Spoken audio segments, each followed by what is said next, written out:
আসসালামু আলাইকুম রহমতুল্লাহি ওয়া বারাকাতুহু। সম্মানিত দর্শক, ত্রয়োদশ জাতীয় সংসদ নির্বাচন কেমন হলো? এটা কি পৃথিবীর সেরা নির্বাচন হলো? কিংবা ডক্টর মোহাম্মদ ইউনূস আমাদেরকে যেভাবে তার সাদ মুখখানি মানে হাসিতে উদ্ভাসিত করে আমাদেরকে যে স্বপ্ন দেখিয়েছিলেন যে তার অধীন অনুষ্ঠিতব্য নির্বাচনটি হবে পৃথিবীর আগামী ১০০ বছরের মধ্যে সেরা নির্বাচন। আসলে কি সেরকম একটি নির্বাচন হয়েছে? এই বিষয়গুলো নিয়ে আলোচনা করব। আপাত দৃষ্টিতে নির্বাচন অংশগ্রহণমূলক হয়েছে। এই কারণে অংশগ্রহণমূলক বলবো যে আওয়ামী লীগ ছাড়া মোটামুটি সব রাজনৈতিক দলগুলো এখানে অংশগ্রহণ করেছেন, অর্থাৎ জামাতের একাদশ দলীয় জোট, বিএনপির সঙ্গে অন্যান্য জোট এবং আওয়ামী লীগের দোসর জাতীয় পার্টি এই নির্বাচনে অংশগ্রহণ করেছে। কেবলমাত্র আওয়ামী লীগ জাসদের আবার দুটো অংশ, জাসদ যেমন আসম আব্দুর রবের যে শাখাটি তারা অংশগ্রহণ করেছে, কিন্তু জাসদ ইনু, তো ওখানে তো ইনু ভাই ছাড়া আসলে অন্য কোনো নেতা নেই জাসদে, তারা অংশগ্রহণ করেনি। আর ওয়ার্কার্স পার্টি, এটা যে একটি অংশ, বিপ্লবী ওয়ার্কার্স পার্টি, বড় অংশটি, সেটি এই নির্বাচনে অংশগ্রহণ করেছে। আর রাশেদ খান মেননের যে ওয়ার্কার্স পার্টি, তারা অংশগ্রহণ করেনি। এর কারণ হলো রাশেদ খান মেনন জেলে, তার স্ত্রীও পলাতক, তার সঙ্গে আরেকজনও ছিলেন ফজলে হোসেন বাদশাহ, তিনি কোথায় আছেন জানি না।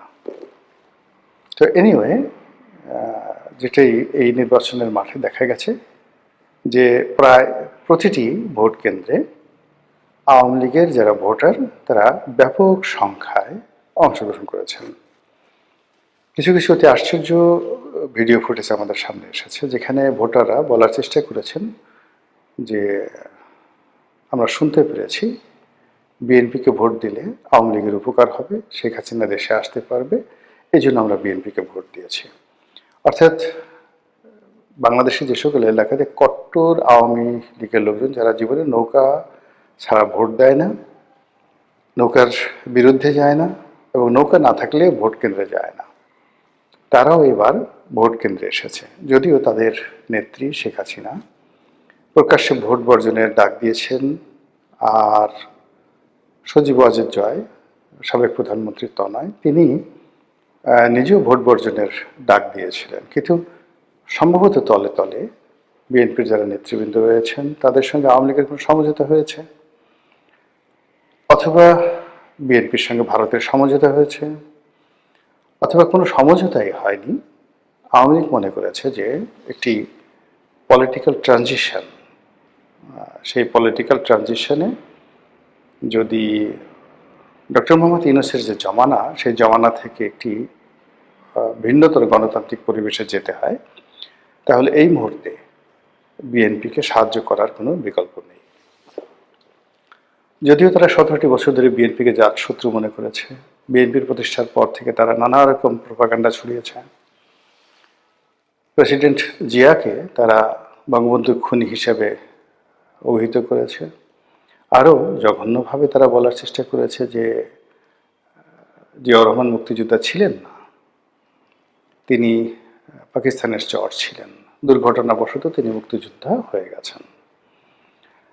তারা কথা বলার চেষ্টা করেছে যে চন্দ্রিমা উদ্যানে জিয়াউর রহমান সাহেবের যে মাজার আছে সেখানে আসলে কোনো লাশ নেই, পাবলিককে বেকুব বানানোর জন্য সেখানে এরশাদ জমানাতে যে নাটক করা হয়েছে সেই নাটক বন্ধ হওয়া উচিত। এজন্য তারা বহুবার চেষ্টা করেছে ওই কবর ভেঙে ওখানে যে কিছু নেই সেটি প্রমাণ করার জন্য, অথবা ওখানে যে কফিন দেওয়া হয়েছে সেই কফিনকে তুলে তারা বগুড়া পাঠিয়ে দিতে চেয়েছে। তো এটি নিয়ে সারা বাংলাদেশে প্রচণ্ড হইচই হয়েছে, সবাই নিষেধ করেছে আওয়ামী লীগকে। অথবা আওয়ামী লীগ এরকম একটা বিষয় যে কবর থেকে লাশ উঠিয়ে অন্য জায়গায় নিয়ে যাবে, এরকম ঘটনা বাংলাদেশে সাধারণত ঘটেনি। তো এই কারণে আসলে তারা শেষ পর্যন্ত এগোয়নি। কিন্তু তারা যে চেষ্টা করেছে এবং জিয়াউর রহমানের চরিত্র নিয়ে, তার লাশ নিয়ে, তার মুক্তিযুদ্ধে নিয়ে যে বিষোদ্গার করেছে, এটি নজিরবিহীন। এর বাইরে বেগম জিয়া, তারেক রহমান সাহেব, তাদের ব্যক্তিগত চরিত্র, তাদের জীবন, তাদের শিক্ষা দীক্ষা, তাদের চরিত্রর বাইরে অন্য যে সকল গোপন বিষয় রয়েছে একান্ত ব্যক্তিগত, যেগুলো চরিত্রের মধ্যে পড়ে না, সেই বিষয়গুলো নিয়ে পার্লামেন্টে দাঁড়িয়ে স্বয়ং শেখ হাসিনা এবং তার আস্থাভাজন যারা লোকজন রয়েছেন তারা, এবং তাকে যারা ফ্ল্যাটারিং করতে চাইতেন সেই সকল সিনিয়র নেতৃবৃন্দ, মতিয়া চৌধুরীর মতো মানুষ, শেখ সেলিমের মতো মানুষ, তারা তারেক রহমান সাহেব সম্পর্কে, বেগম জিয়া সম্পর্কে যে বক্তব্য দিয়েছেন সেটা শুনে আপনার মনে হতে পারে যে আওয়ামী লীগ মরে যাবে, ঢেঁড়সের বিষ খাবে, কচুর লতি গলার মধ্যে ঢুকিয়ে দেবে, নাকের মধ্যে ঢুকিয়ে দেবে, এইভাবে তারা মরবে। তারা মহিষের শিং নিজেদের পেটের মধ্যে ঢুকিয়ে দেবে, রক্তাক্ত করে তারপরে আত্মহত্যা করবে, কিন্তু তবুও তারা বিএনপির সঙ্গে সমঝোতা করবে না। ওই ক্ষমতার দাম্ভিকতার কারণে এরকম মনে হতো। আমি কয়েকবার বলেছিও যে আসলে বিএনপির সঙ্গে আওয়ামী লীগের সমঝোতা হবে না, কিন্তু এইবার যেটা দেখলাম সেটা হলো যে আওয়ামী লীগের লোকজন বিএনপির ব্যাপারে যথেষ্ট সফট ছিলেন, এবং বিএনপির বিজয়ের পরে কলকাতাতে ভীষণ রকম মিষ্টি বিতরণ হয়েছে। এটা হলো বাস্তব অবস্থা।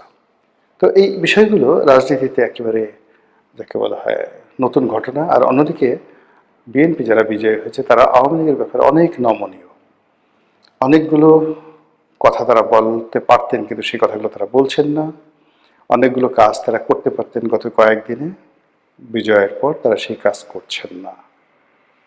এটা মিনিমাম এবং একটা মিনিমাইজ, এরই মধ্যে তারা থাকতে চাচ্ছেন।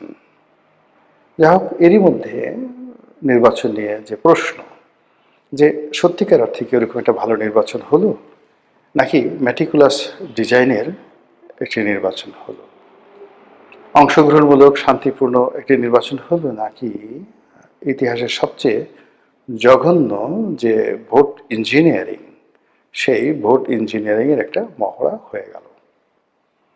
এই মুহূর্তে কনক্রিট কোনো কথাই ব্যাপারে বলা যাবে না, তবে যথেষ্ট প্রশ্ন উত্থাপিত হচ্ছে।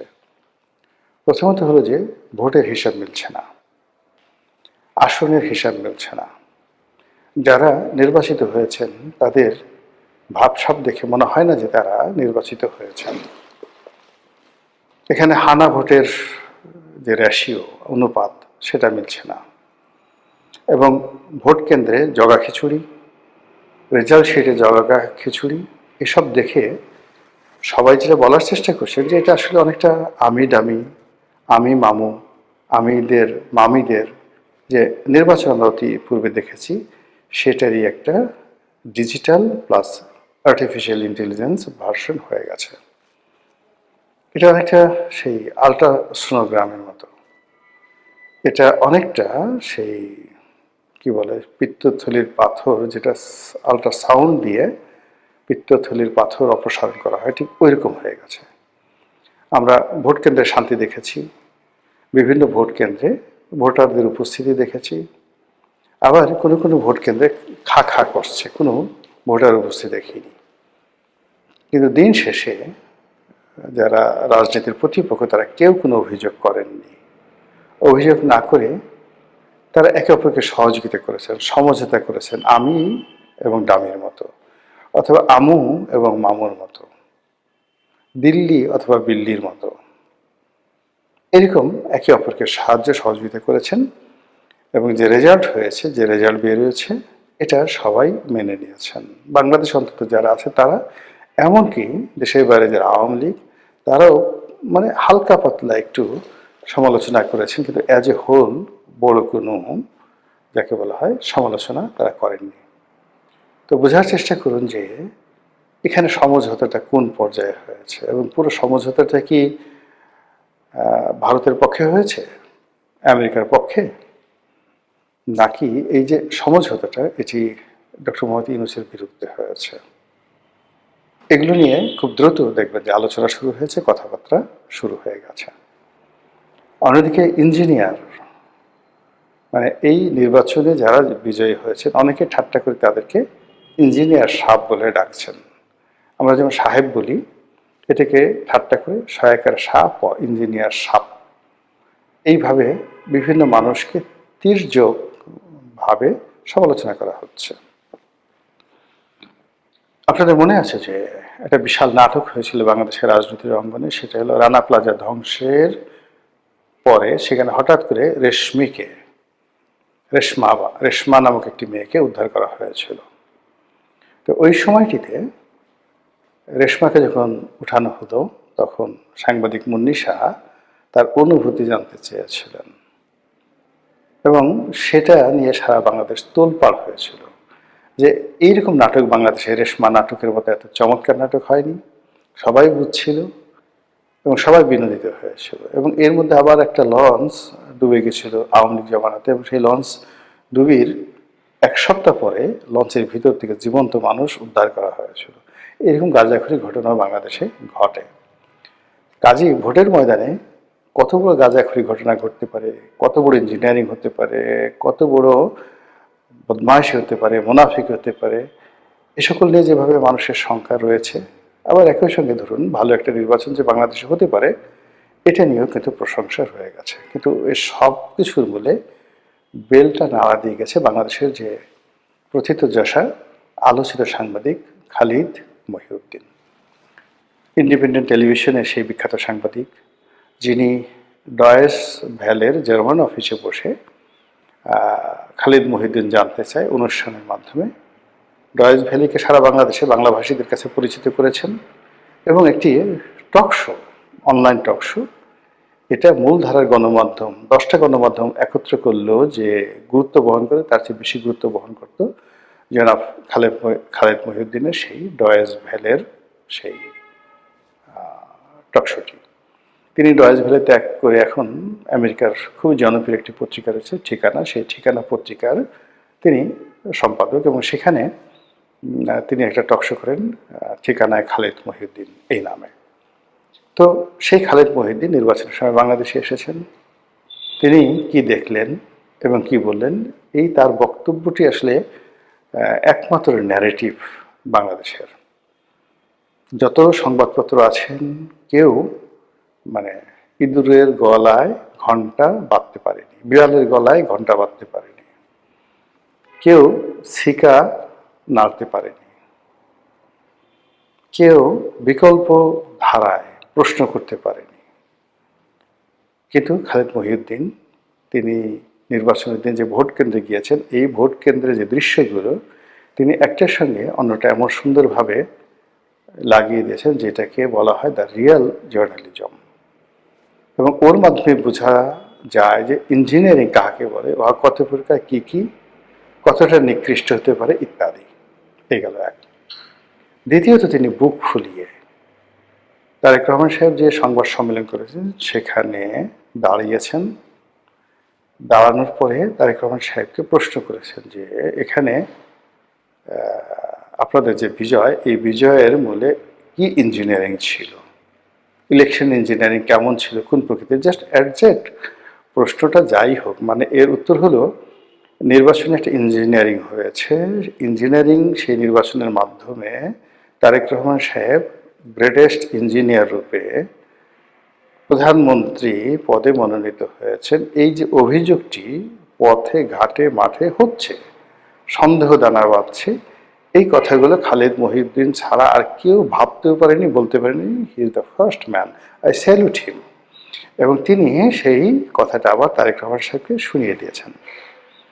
তারেক রহমান সাহেব একটা উত্তর দিয়েছেন, এটি না আমি কিছু বলবো না, তার যারা সমর্থক তারা সবাই বলার চেষ্টা করছেন মারহাবা মারহাবা, সুবহানাল্লাহ, আহলান শাহলান।